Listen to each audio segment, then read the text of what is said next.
So recently I've been reflecting on my design canvas tool, and it supports web components, but then I thought, if it supports web components, why can't it support just HTML elements also? So I created a new default library where we have just that. So I'm just dragging some boilerplate layout onto the page. And now we can drag a few components onto the canvas to review. So we've got a block quote, we've got a link, a button, we're going to put an image onto the page, and an input. You can see that styles have been inherited onto the element already, and we can toggle between the theme.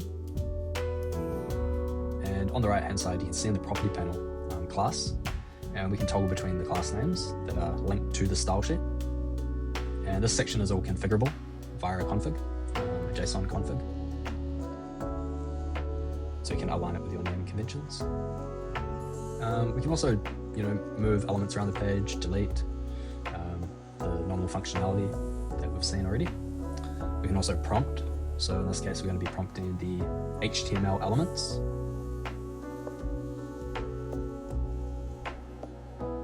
And that will just inject into the container.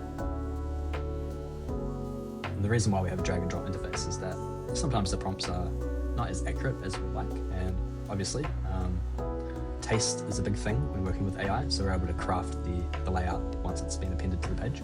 And in this case, we can access inline styles to adjust maybe spacing when a div is stacked horizontally or vertically.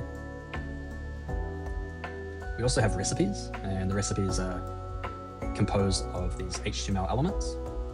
And here's a gallery example. Let's make the container wider so the stack will be on one row. And then we can also, again, adjust styles. So in this case, we're going to turn off the padding. We could have a class that does that for us, or you can just use inline styles to prototype the experience. We can delete. We can also export to a single HTML file and review in browser. And we can toggle the theme in this view as well.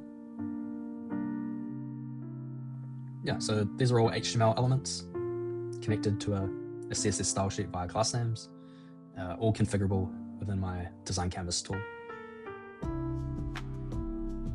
It all works because it's native HTML, the entire application, so it's quite agnostic. Thanks for watching.